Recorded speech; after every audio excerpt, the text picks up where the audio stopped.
네, 여러분 반갑습니다. 조정실 목사입니다. 오늘 이 시간에 저와 여러분은 하이브리드 목회 또는 하이브리드 교회에 대해서 함께 이야기를 나누고자 합니다. 이야기를 시작하기 전에 여러분 온라인 교회에 대한 이야기를 많이 들어보셨을 겁니다. 그렇다면 온라인 교회가 무엇이고 언제부터 시작되었는지 그 역사들을 함께 좀 살펴보고자 하는데요.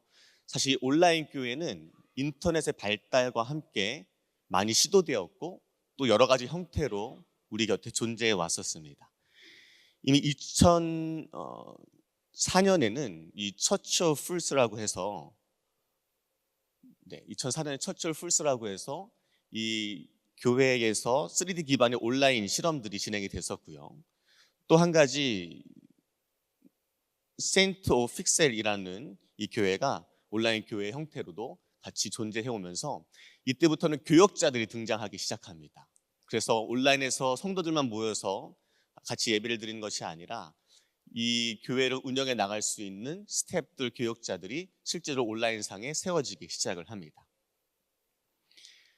이후에 조금 더 보완된 모습으로 등장하게 된 교회가 세컨드 라이프라는 게임 공간 안에 교회가 등장하게 되고 이곳에도 많은 사람들이 함께 모여서 예배를 드리기 시작했고요. 또 한 가지는 이 라이프 더 처치라는 교회가 조금 온라인 교회는 형태가 다르지만 실시간으로 예배를 스트리밍하면서 교회의 형태를 유지가 되고 있고 지금도 활발하게 성도들이 모이고 있습니다. 또 한 가지는 VR 기기가 점점 더 활성화되고 있어서 이제는 이 HMD라고 하는 VR 기기를 머리에 쓰고 아예 가상 공간 안에 들어와서 예배를 드리는, 여러분 혹시 메타버스라는 이야기도 들어보셨을 텐데 메타버스 안에 교회가 생겨나는 그런 현상들이 오늘날 생겨나고 있습니다. 최근에는 미국의 대형 교회 중에 하나인 포터하우스라는 교회가 덴버 지역에 있는데요. 이 교회는 이렇게 큰 교회당을 원래 매각했습니다. 우리 교회는 앞으로 온라인 교회로만 간다라고 선언을 하고 전면 온라인 교회로 전환하는 사례도 생겨났습니다. 그래서 온라인 교회에 대한 다양한 용어들이 있습니다. 사이버 교회도 있고 인터넷 교회도 있고 또 디지털 교회, 또 온라인 교회, VR 교회, 또 메타버스 교회, 많은 교회들이 여러 가지 형태로 등장을 하고 있는데 그 흐름도 굉장히 빨라지고 있고 특별히 코로나 이후에 이러한 온라인 교회에 대한 관심과 또 시도들이 점점 더 많이 증폭되고 있습니다. 그럼 우리 안에 이러한 질문들이 생겨나죠. 자연스럽게 오프라인 교회는 그러면 사라질 것인가? 오프라인 교회는 더 이상 존재하지 않을 것인가? 또 두 번째 질문은 이런 겁니다. 그렇다면 반대로 온라인 교회, 온라인으로만 가상현실에서만 모이는 교회도 교회인가? 라는 질문이 생겨날 수 있습니다. 실제로 이 코로나 기간을 지나면서 이 두 가지 질문을 놓고 치열하게 고민하고 또 신학적인 연구도 일어나고 토론도 일어났습니다. 그런데 오늘 제가 여러분과 함께 이야기 나누고 싶은 것은 이러한 질문은 조금 뒤로 미뤄두고 그보다 먼저 우리가 생각해야 될 목회의 또 사역의 고민들이 있다는 겁니다. 왜냐하면 오프라인 교회가 사라질 것인가, 온라인 교회가 진정한 교회인가, 이러한 질문이 가지고 있는 한계들이 있습니다. 그 한계는 뭐냐면 이러한 질문을 하면서 우리가 실제로 놓치게 되는 것들이 너무나 많다라는 거예요. 앞서서 황인권 대표님께서 소개를 해주신 책인데요. 저도 굉장히 인상 깊게 입어서 여러분들에게도 같이 좀 소개를 드리고 싶은데 이 김난도 교수님이 쓴 더 현대 서울 인사이트라는 책을 보면 이러한 문구가 나옵니다. 죽어가는 것은 오프라인 공간이 아니라 고정관념이다라는 말이 나옵니다. 그래서 지루한 공간은 죽고 가슴 설레는 공간은 산다. 다시 말해서 오프라인 공간 이어서 죽는 게 아니라 그 오프라인 공간이 더 이상 가슴 설레는 공간이 아닐 때, 지루한 공간으로 남아있을 때에 그 공간은 죽어버릴 수 있는 가능성이 높다라는 거죠. 실제로 우리의 다음 세대들, 계속해서 우리가 미래에 대한 키워드를 고민하고 있기 때문에 우리 다음 세대들이 그러면 더 이상 오프라인 공간에 관심이 없는가? 모든 아이들은 다 온라인 또는 게임 공간에서만 활동을 하는가? 그렇지 않다라는 거예요. 글로벌 리서치 기관인 GWI에서 이 Z세대, 다시 얘기해서 10대, 20대, 30대 밀레니얼 세대부터 더 나이가 많은 세대들에 대한 이 오프라인 쇼핑 선호도를 조사를 했었습니다. 그랬을 때 우리가 알 수 있는 것은 이 피지컬 리테일, 다시 이야기해서 물리적인 쇼핑은 Z세대에게 여전히 중요하다라는 통계 결과가 나왔다는 겁니다. 지금 보시는 표의 오른쪽을 보시면 이 파란색은 온라인 쇼핑에 대한 선호도이고 이 하얀색은 오프라인 쇼핑, 대면 쇼핑에 대한 선호도인데 가운데가 딱 밀레니얼 세대입니다. 근데 그 표로부터 더 왼쪽으로 갈수록, 다시 말해 더 젊은 세대로 갈수록, 올더 Z세대, 영거 Z세대로 갈수록 놀랍게도 온라인 쇼핑보다 오프라인 쇼핑, 내가 직접 매장에 가서 물건을 찾는, 또 물건을 사는 그러한 경험들을 더 선호하는 결과들이 나온다는 거죠. 이 차트에는 없지만 다른 통계 조사를 보면은 이 MZ 세대의 무려 81%, 그러니까 대부분의 숫자가 오프라인 쇼핑을 온라인 쇼핑보다 선호한다라는 연구 통계 결과도 있습니다. 그래서 그 설문에서 물었습니다. 왜 대면 쇼핑을 더 선호하는가라고 물었을 때에 놀랍게도 오프라인에 가서 내가 직접 물건을 사고 이런 것들을 경험할 때에 온라인으로부터 해방감을 느낀다라고 이야기를 했다는 거죠. 그래서 무슨 말인가? 여전히 오프라인은 중요하다는 겁니다. 앞으로 오프라인이 끝났다, 모든 것이 온라인 시대가 될 것이다라는 것은 어쩌면 우리만의 생각일 수도 있습니다. 그런데 더 젊은 세대, 다음 세대로 갈수록 실제 오프라인에 가서 무언가를 만져보고 경험하는 그러한 다양한 경험의 순간들이 훨씬 더 중요하게 작동하고 있다는 거죠. 이러한 결과들은 저희가 지금 조사하고 있는 여러 가지 통계 조사에서도 여전히 나타나고 있습니다. 먼저 온라인 신앙생활에 대한 인식을 살펴봤을 때에는 긍정적인 요소들이 많이 있습니다. 그래서 이번 조사에서 이 개신교인들 전체에게 온라인 신앙생활에 대한 의견을 물었을 때에 비교적 긍정적인 답변들이 나왔습니다. 무려 42%가 내가 온라인으로 신앙생활을 하는 것, 온라인 교회, 온라인 신앙생활에 대해서 비교적 만족한다는 답변을 했습니다. 또 코로나 이후에 온라인 교회에 참여할 의향이 있습니까? 라고 물었을 때 그 참여 의향률이 점점 더 높아지고 있어요. 특히 교회 내부의 성도들뿐만 아니라 우리 흔히 이야기하는 가나안 성도들, 교회 밖의 성도들에게 물었을 때에는 내가 온라인 교회가 생기면 참여하겠다는 의향률이 점점 더 높아지고 있다는 겁니다. 또 한 가지 이런 고민들 많이 하시죠. 온라인 예배를 드리니까 실시간으로 중계를 하니까 성도들이 현장에 많이 안 나오는 것 같아. 그래서 온라인 송출을 끊어야 된다 라는 생각을 하실 텐데, 실제로 설문했을 때 이렇게 물었습니다. 현재 출석하는 교회에서 온라인 예배 중계를 중단한다면 다른 교회 온라인 예배나 방송 예배, 그러니까 본인이 출석하는 교회가 아니라 다른 교회에서 제공하는 온라인 예배에 참석하겠느냐라고 물었을 때에 많은 분들이 출석하겠다고 답변을 했지만, 중요한 것은 해가 갈수록 다른 교회 온라인 예배로 가겠다라고 하는 응답의 비율이 점점 더 높아지고 있다는 겁니다. 이 얘기는 뭐냐면 많은 성도들이 이미 온라인 신앙 형태에 많이 익숙해져 있다는 거죠. 그런데 반대로 그렇다면 모든 것을 우리가 온라인으로 가야 하는가? 또 그렇지 않은 설문의 결과들이 있습니다. 뭐냐면 실제로 이 신앙의 형식, 신앙생활의 형태를 물었어요. 우리 개신교인들에게 실제로 자신에게 가장 적합한 예배 모임의 유형이 뭔가를 물었을 때에 대부분의 개신교인들이 대면 예배 또는 대면 비대면에 함께 어우러진 예배를 선호한다라고 응답을 했고요. 또 이것이 굉장히 재밌습니다. 영적인 대화를 할 때 그냥 모여서 일방적으로 설교를 듣거나 하는 것이 아니라 무언가 내가 신앙적인 교제도 나누고 깊은 신앙의 내밀한 이야기를 나누고 싶을 때에 그 장소가 어디였으면 좋겠냐라고 물었거든요. 그때 온라인에서 이러한 영적인 대화를 나누는 것보다 나는 직접 만나서 얼굴과 얼굴을 대면해서 드리는 영적인 대화의 형태가 훨씬 더 좋다라고 응답한 비율이 압도적으로 높았습니다. 또 개신교인들에게 교회가 이전처럼 대면 예배 중심으로 돌아오기를 기다렸다라는 응답이 무려 83%였다라는 거죠. 그럼 이러한 통계의 결과들이 무엇을 이야기하는가? 온라인이 맞고 오프라인이 죽었다, 아니면 오프라인으로만 나와야 되고 온라인은 지양해야 된다, 이러한 이분법적인 논의는 더 이상 치열하게 고민해야 될 때가 아니라는 겁니다. 그보다 우리가 먼저 더 관심을 가져야 할 것은 온라인도 오프라인도 우리가 모두 다 관심을 가지고 목양을 해야 될 영역이구나라는 것을 우리가 깨달아야 한다는 거죠.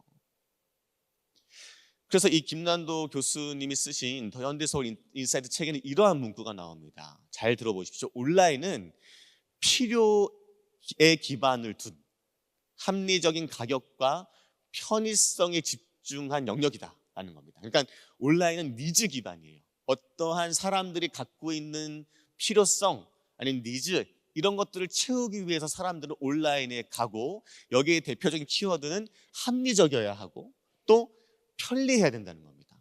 그럼 온라인 쇼핑을 언제 하세요? 값이 싸야 하죠.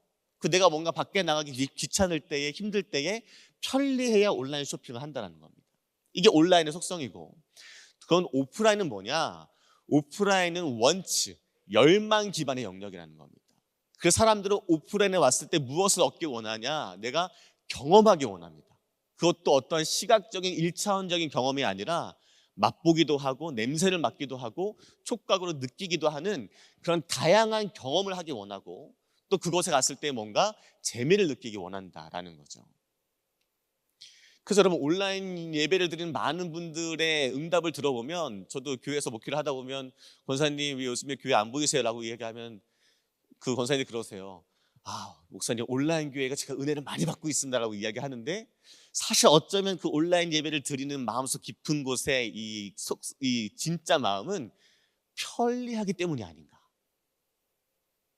그러니까 굳이 아침 일찍 일어나지 않아도 되고 주차난을 겪지 않아도 되고 내가 내 방에서 예배를 드릴 수 있기 때문에 이 편의성이 온라인 예배에 사람들이 머물게 하는 가장 큰 이유일 거라고 저는 생각을 합니다.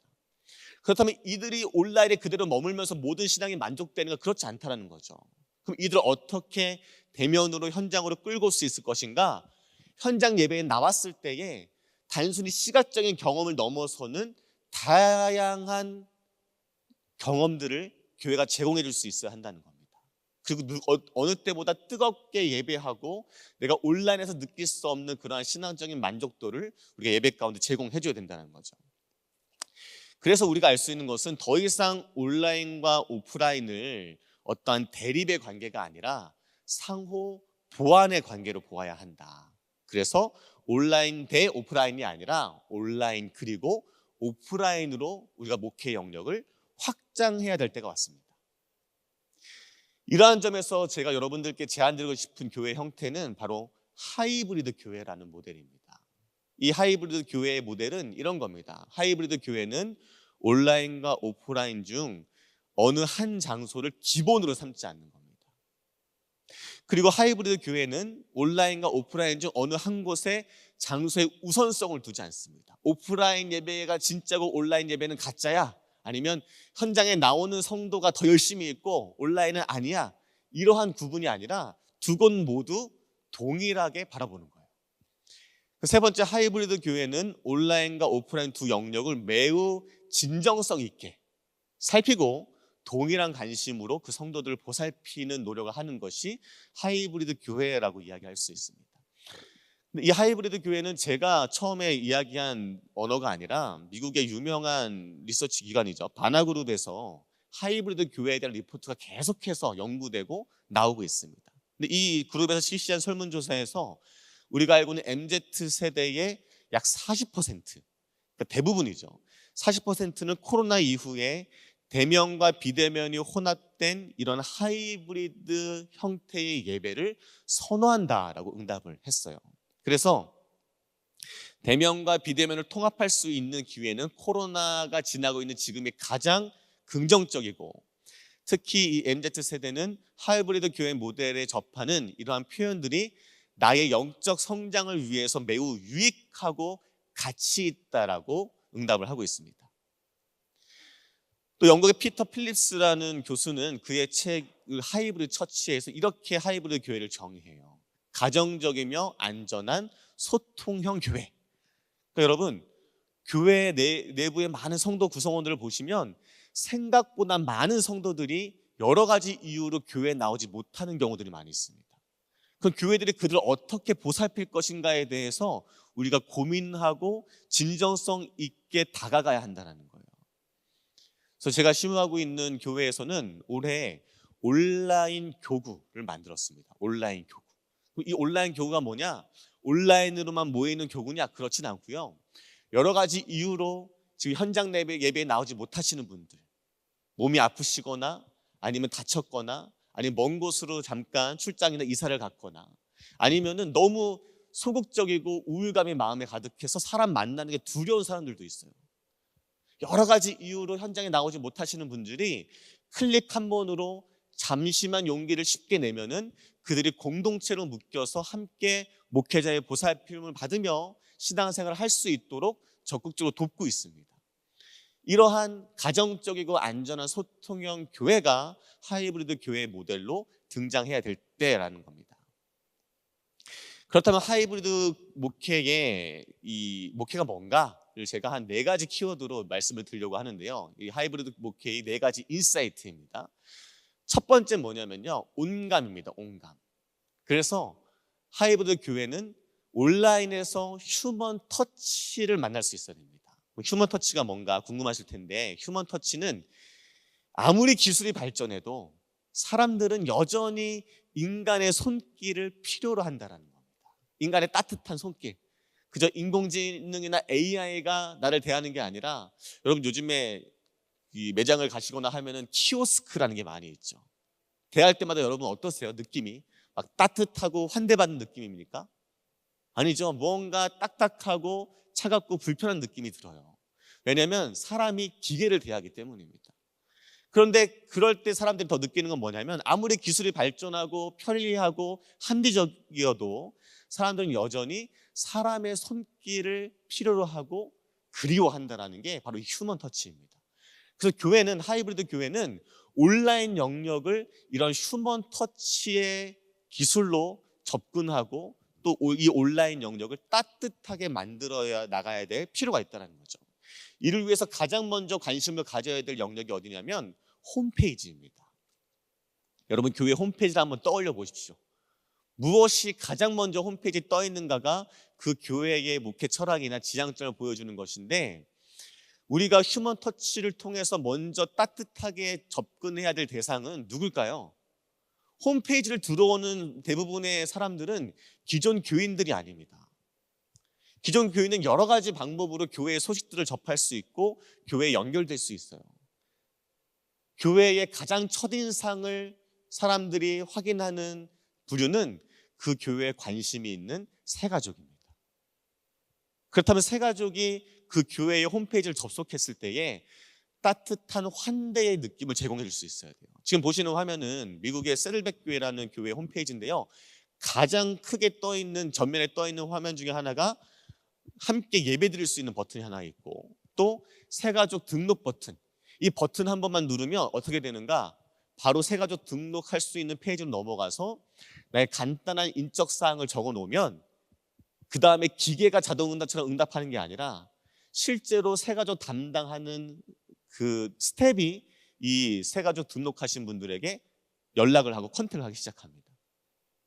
저희 교회도 교회 홈페이지를 새롭게 만들었는데 가장 전면에 가장 눈에 잘 띄는 곳에 띄어진 버튼은 새가족 등록 버튼입니다. 그래서 새가족 등록 버튼을 누르면 이름과 연락처, 이메일 주소를 넣고 딱 제출을 하면 그 밑에 이렇게 적혀 있어요.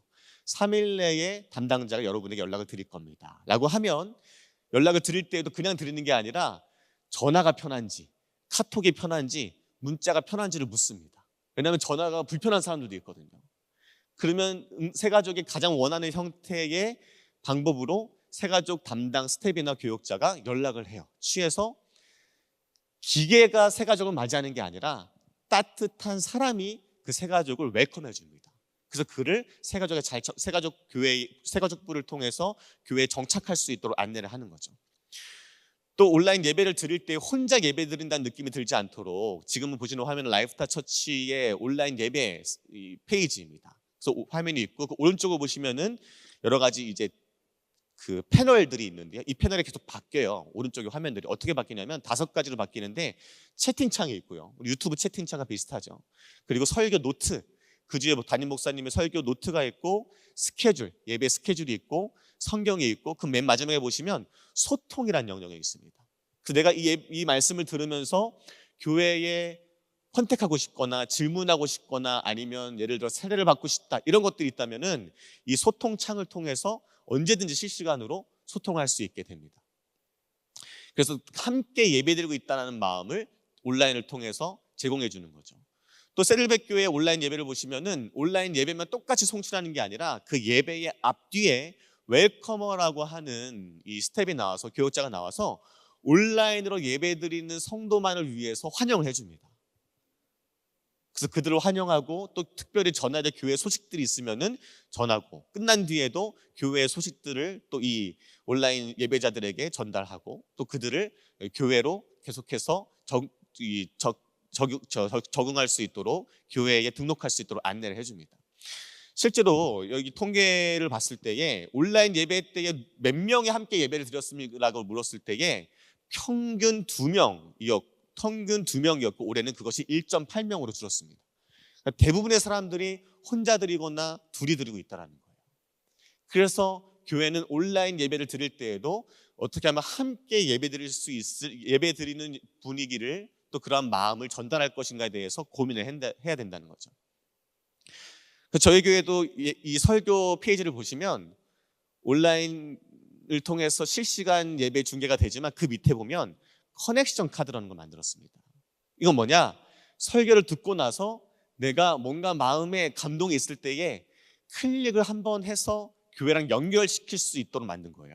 내가 설교를 듣고 예수를 따르기로 결심했다면 체크하고, 내가 소망교회 등록을 원합니다라고 하면 체크를 하고, 아니면 어떤 소그룹에 참여하고 싶습니다, 영적으로 더 훈련받고 싶습니다, 세례를 받고 싶습니다, 하나님의 사랑을 나누고 싶습니다, 이런 것들을 체크하면 교역자가 이 체크를 하신 분에게 바로 연락을 드려서 이런 것들을 할 수 있도록 그 후속 조치를 제공을 해 주게 됩니다.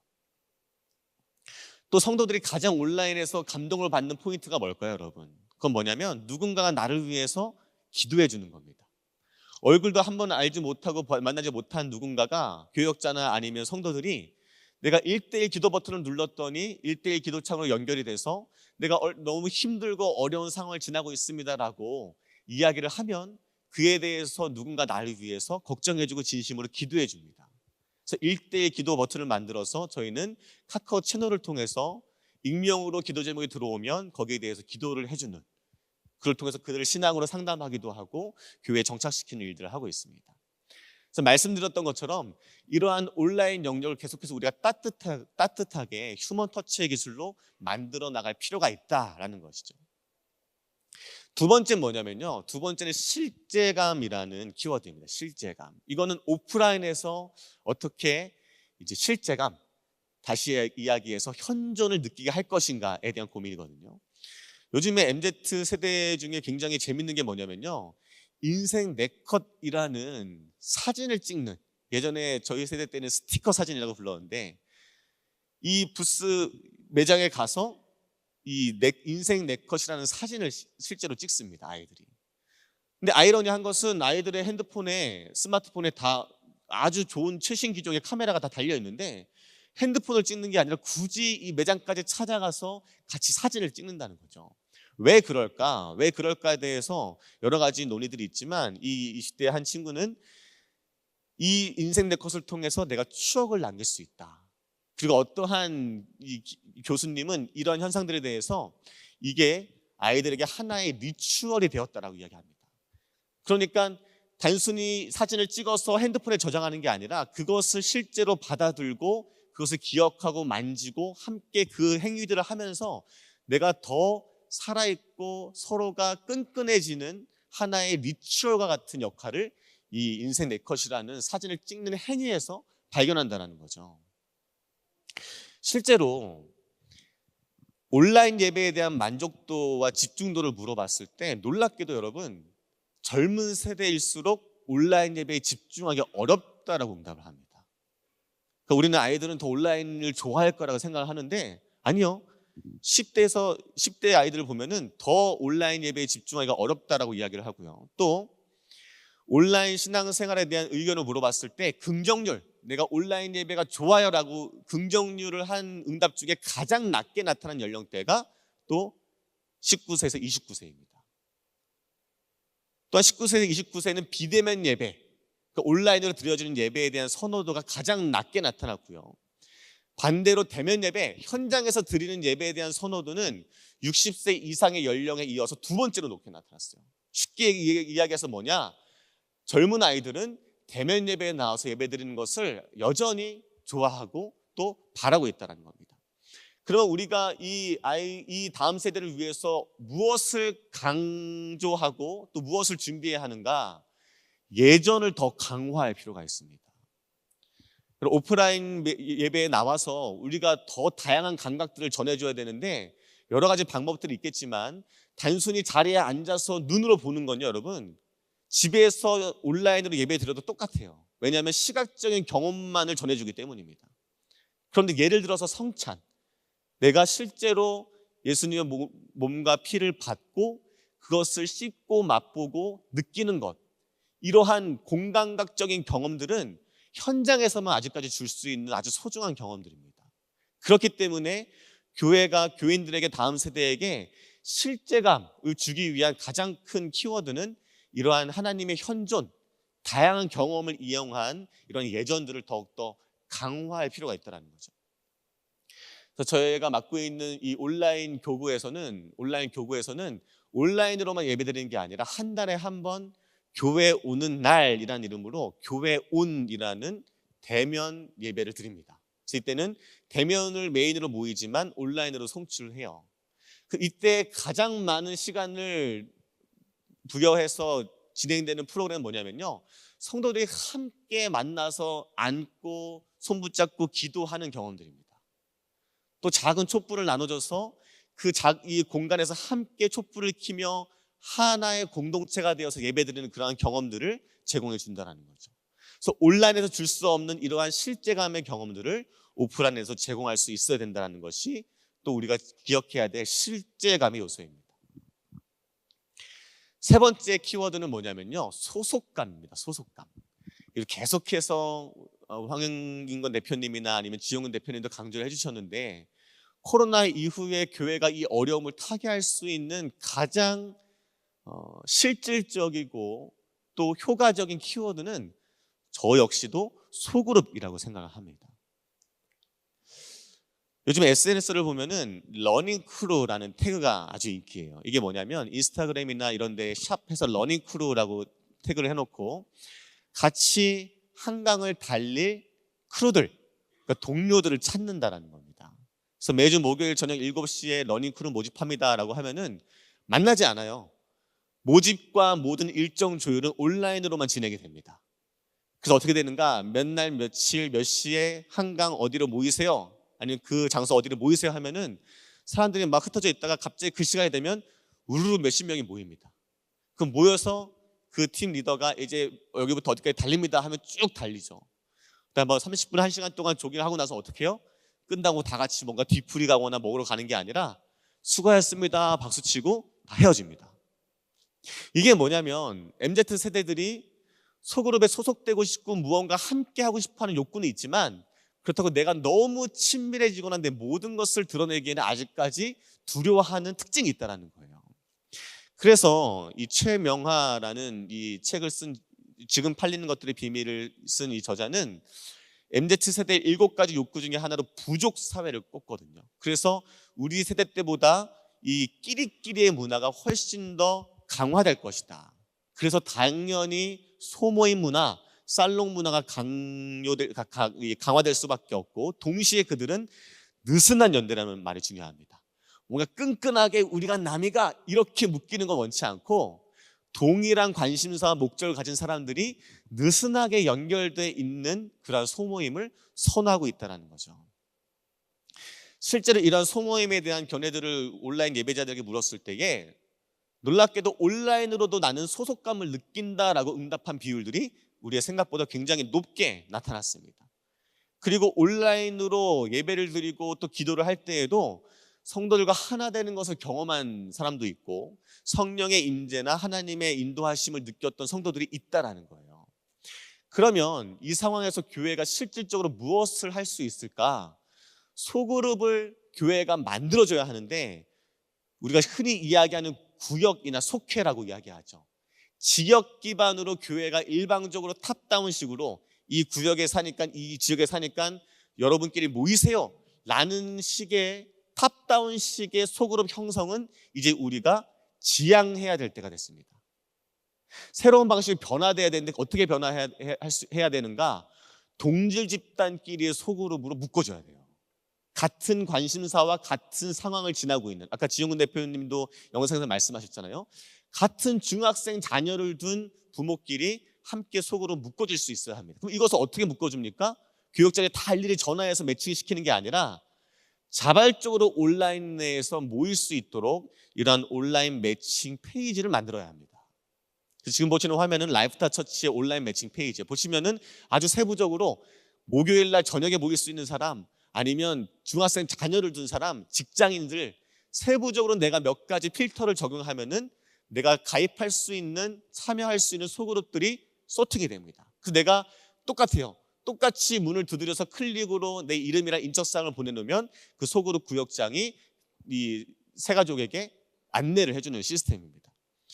보시는 화면에 셀드백 교회의 온라인 소그룹 매칭 페이지는 동일한 형태를 띠고 있고요. 저희 교회도 소그룹 매칭 페이지를 만들어서 운영하고 있습니다. 그래서 이러한 필터들을 보시면 함께 필터를 검색해서 내가 활동할 수 있는 소그룹들을 만나고 탑다운이 아니라 버텀업으로 그들이 자발적으로 성도들이 모여서 구역을 형성할 수 있도록 우리가 장을 만들어줘야 한다는 겁니다.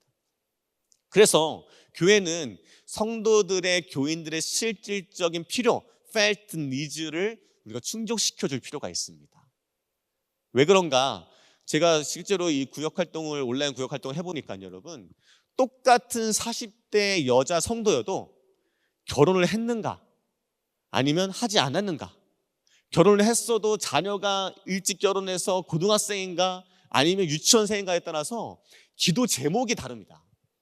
그런데 이들을 그 지역에 산다 아니면 나이가 비슷하다는 이름으로 묶어 놓으면은 이 공감이나 아니면 함께 기도 제목을 나눌 수 있는데 한계가 있다는 거예요.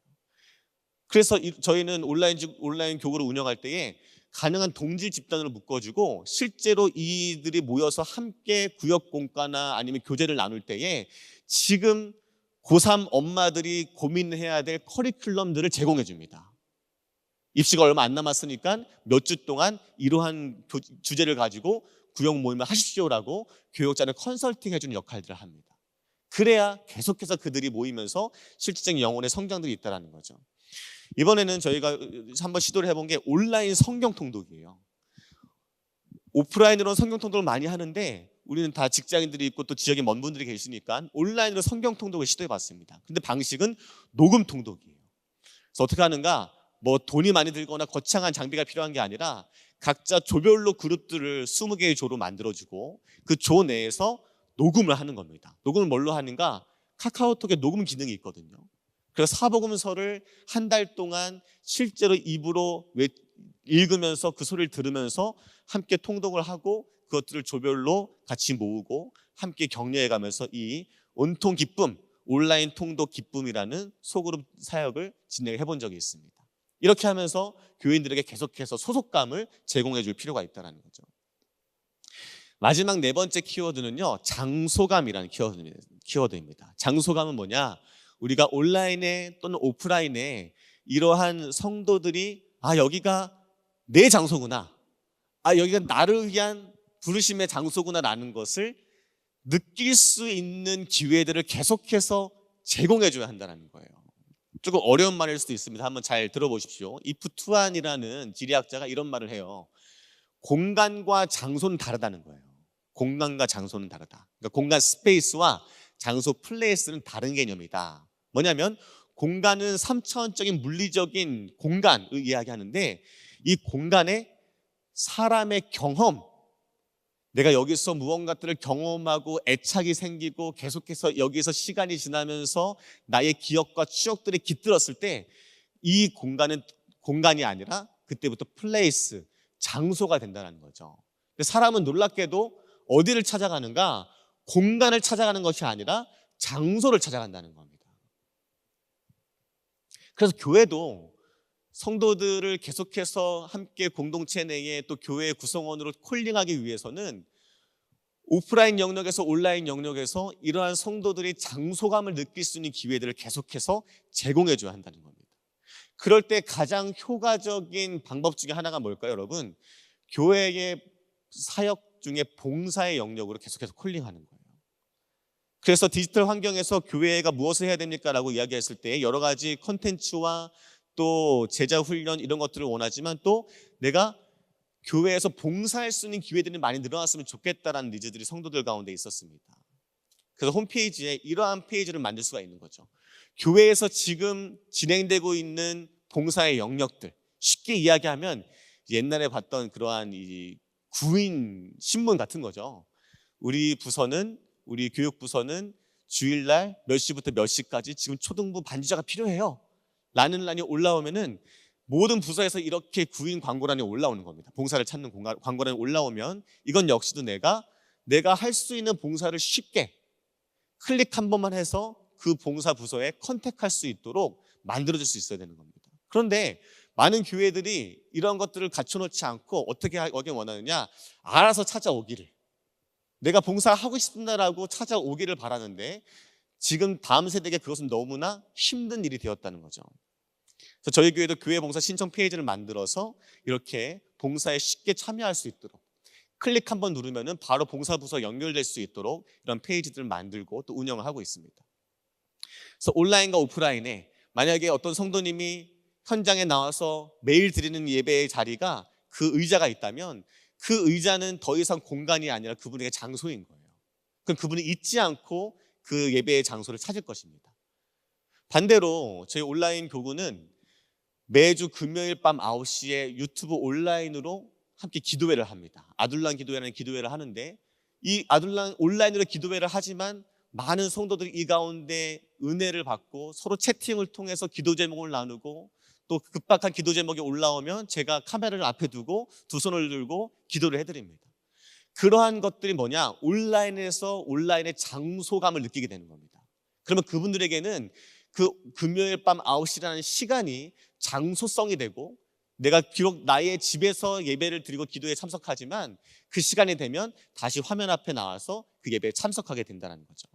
그래서 이러한 장소감을 온라인, 오프라인 가운데 계속해서 구축할 필요가 있다는 겁니다. 그래서 이러한 네 가지 인사이트를 통해서 우리가 구체적으로 어떠한 목회 전략을 세워야 되는가, 제가 세 가지만 짧게 말씀드리고 말씀을 마치겠습니다. 첫 번째는 디지털 성숙도, 디지털 머추어리티를 파악할 필요가 있습니다. 각 교회마다 코로나 이후에 온라인에 대한 관심이 굉장히 많아졌어요. 우리가 전산화해야 되고 디지털화해야 된다는 관심이 많아지는데 무엇부터 해야 되는가에 대한 고민이 생겨날 때가 바로 지금이거든요. 그래서 제가 이러한 표를 다른 MIT에서 나온 이 디지털 머추어리티를 차용해서 교회 버전으로 적용을 해봤습니다. 그래서 옆에 나와 있는 5가지 지표를 보시면서 지금 우리 교회가 잘하고 있는 것은 무엇이고 부족한 것은 무엇인지를 파악해서 그 부분부터 이 디지털화를 또는 온라인 사역들을 시작해 나갈 필요가 있다는 겁니다. 두 번째는 뭐냐면요, 옴니채널을 구축하라라는 제안입니다. 옴니채널은 뭐냐면요, 왼쪽에 보시는 화면이 이제 멀티채널이라고 해서 예를 들어서 뭐 마트에서 대규모 세일을 한다 그러면 많은 이 채널들을 통해서 홍보를 하지 않습니까? 문자도 보내고 현수막도 걸고 또 카톡도 보내고 이메일도 보내고, 그런 것들이 멀티 채널이라고 해요. 다양한 채널을 통해서 우리가 홍보를 한다. 복음도 마찬가지로 우리가 다양한 채널을 통해서 뭔가 복음을 전하면 사람들이 올 것이다라고 생각을 하는데 이제는 그 생각을 조금 더 달리 해야 됩니다. 뭐냐면 옴니 채널로 바꿔야 되는, 옴니 채널은 뭐냐? 각각의 채널들이 유기적으로 연결되어 있는 거예요. 이게 무슨 말이냐면 예를 들어서 아까 새가족 등록의 예를 한번 생각을 해보시다. 교회에서 인스타그램이라는 SNS를 운영해요. 근데 어떠한 많이 삶의 힘든 시기를 보내고 있는 한 성도가 인스타그램을 보다가 뜨겁게 누군가 모여서 기도하고 있는 사진을 봤다는 거죠. 그때 나도 옛날에 교회를 다녔었는데 이러한 모임을 했으면 좋겠다라고 생각해서 그 인스타그램 프로필을 눌러봤더니 교회 홈페이지로 연결이 돼요. 그때 교회 홈페이지 가장 첫 부분에 새가족 등록 버튼이 있어 그 버튼을 눌렀더니 나의 간단한 인적사항을 쓰래요. 그러면 담당자가 연락을 준다고 합니다. 그래서 의심하는 마음에 한번 써봤더니 실제로 몇 시간 며칠이 지나지 않아서 그 교회의 새가족 담당자가 나를 너무나 따뜻하게 환영해 주면서 교회에 오기를 희망합니다. 그 실제로 주일날 몇 시까지 교회에 오면 제 이름을 대면서 저를 만날 수 있습니다 라고 안내를 해서 실제로 그 시간에 그 장소에 그 교회에 갔더니 나를 맞이해 주었던 그 새가족 담당자가 나를 너무나 따뜻하게 맞이해 주고 교회 등록을 안내를 해줍니다. 방금 들으셨던 그 일련의 과정이 다 분리되어 있는 과정들이 아니라 굉장히 매끄럽게 연결되어야 한다는 겁니다. 그러기 위해서는 우리가 친절해야 되고 또 이것들을 이 각각의 채널들이 유기적으로 연결되어 있는지를 날마다 주의를 가지고 살펴야 됩니다. 여러분 각 교회 홈페이지를 보십시오. 많은 교회 구성원들이 이미 교회 홈페이지에 안 들어갑니다. 왜냐하면 들어가지 않아도 교회 생활하는데 큰 어려움이 없기 때문에. 그러다 보니까 어떤 문제가 생겨나냐면 교회 홈페이지가 방치되기 시작해요. 관리가 안 되기 시작합니다. 그렇다면 이 옴니 채널에서 가장 큰 채널에 연결된 게 끊겨 있는 거죠. 그래서 끊임없이 외부인의 시선으로 홈페이지나 이러한 옴니 채널들을 관찰하고 관리하고 또 연결시킬 필요가 있다는 겁니다. 마지막 세 번째 전략은 뭐냐면요, 양손잡이 전략을 구사하시라는 겁니다. 우리가 코로나가 딱 터지면서 수많은 유통업계들이 새벽 배송을 합니다. 그래서 이 하루가 지나기 전에 이 새벽 배송을 해서 물건을 바로 받아볼 수 있게 쿠팡이나 스기나 다 달려들었거든요. 근데 놀랍게도 모든 기업들이 다 적자예요. 근데 유일하게 흑자를 기록하고 있는 기업이 어디냐면 오아시스라는 마켓인데, 여기가 취했던 전략은 뭐냐면 양손잡이 전략을 씁니다. 그래서 온라인으로 물건을 파는 것이 아니라 온라인으로 물건을 팔고 그날 다 팔지 못한 재고들은 오프라인 매장으로 바로 보내서 오프라인 매장에서 그것들을 소비를 합니다. 마찬가지로 우리가 앞으로 모든 것들이 온라인으로 갈 거야라고 하면서 오프라인을 너무 쉽게 포기해버리는 것이 아니라 여전히 양쪽을 다 우리가 관심을 가지면서 양손잡이 전략을 취하며 목회를 진행할 때에 우리가 이러한 급변한 시대 속에서의 시행착오들을 훨씬 더 줄일 수 있다는 거죠. 그래서 여러분, 이러한 온라인, 오프라인 공간 가운데 다음 세대의 미래의 사람들이 가장 관심 있게 보는 키워드는 뭐냐? 이 교회가, 이 교역자가, 이 성도들이 진정성을 가지고 우리를 대하고 있는가를 봅니다. 화려한 기술이나 아니면 테크닉이 아니라 진정성 있게 다가간다면은 화려한 홈페이지나 기술들이 없어도, 많은 자본이 없어도 그들이 다가오게 될 것이고, 아무리 많은 투자나 재원들을 들여서 뭔가 시스템을 갖춰 놓아도 그 안에 진정성이 발견되지 않는다면 그들은 이 모든 것들을 깨닫고 교회로부터 발걸음을 돌릴 것입니다. 그래서 바라기는 여러분, 교회에서 모든 한 걸음 한 걸음을 떼실 때에 진정성 있는 걸음을 떼시기 위해서 노력하셨으면 좋겠고, 두 번째, 아까 말씀드렸던 것처럼 나만의 장소, 교회들이 어떻게 하면 오프라인 공간에 자신만의 경험을 만들어낼 수 있는 장소를 만들 수 있을까?